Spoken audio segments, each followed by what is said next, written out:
ফজরের 2 রাকাত সুন্নতের পরে একটি দোয়া 100 বার পড়লে পুরা দুনিয়া তার কাছে নত হবে ইনশাআল্লাহ। আল্লাহ পাক রব্বুল আলামিন দুনিয়া তার কাছে নত করে দিবেন। ফজরের নামাজের সময় বিশেষ করে আজানের পরে এবং ইকামতের আগে দোয়া করলে দোয়াটা কবুল করা হয়ে থাকে।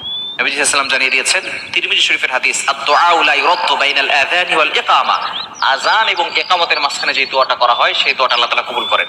তবে বিশেষ করে ফজরের নামাজের সময় আপনি 2 রাকাত সুন্নতের পরে, ফরজের আগে আজান হয়ে গেছে, 2 রাকাত সুন্নত পড়েছেন। ফজরের নামাজ তো 4 রাকাত, তাই না? 2 রাকাত সুন্নত, 2 রাকাত ফরজ। 2 রাকাত সুন্নতের পরে এবং ফরজের আগে মধ্যবর্তী সময় 100 বার এই দোয়াটা পড়বেন। ইনশাআল্লাহ আল্লাহ পাক রব্বুল আলামিন দুনিয়াটা আপনার কাছে নত করে দিবেন। আপনি এই দোয়াটা 100 বার করার পরে আপনি আল্লাহর কাছে দোয়া করবেন, আল্লাহ পাক রব্বুল আলামিন আপনার দোয়াগুলো কবুল করবেন। আপনার সন্তান আপনার কথা শোনে না, আপনার মেয়ের বিয়ে হচ্ছে না, আপনার অভাব, আপনার বিপদ, যত ধরনের কষ্ট আছে, দুঃখ আছে, সব আকাঙ্ক্ষাগুলো আপনি আল্লাহর কাছে বলবেন, দেখবেন আল্লাহ তাআলা সবকিছু আপনার জন্য সহজ করে দিবেন।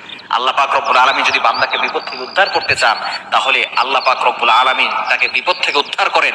দুনিয়ার কোনো শক্তি তাকে বিপদে ফেলতে পারে না। এজন্য এই দোয়াটা করার দরকার আছে না নাই?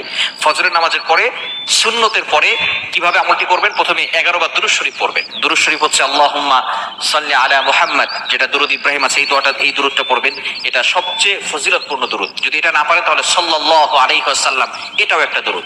আপনি এটা 11 বার পড়বেন। পড়ার পরে এরপরে আপনি 100 বার এই দোয়াটা পড়বেন, সুবহানাল্লাহি ওয়াল হামদুলিল্লাহি ওয়া লা ইলাহা ইল্লাল্লাহু ওয়াল্লাহু আকবার ওয়া লা হাওলা ওয়া লা কুওয়াতা ইল্লা বিল্লাহিল আলিয়্যিল আযীম।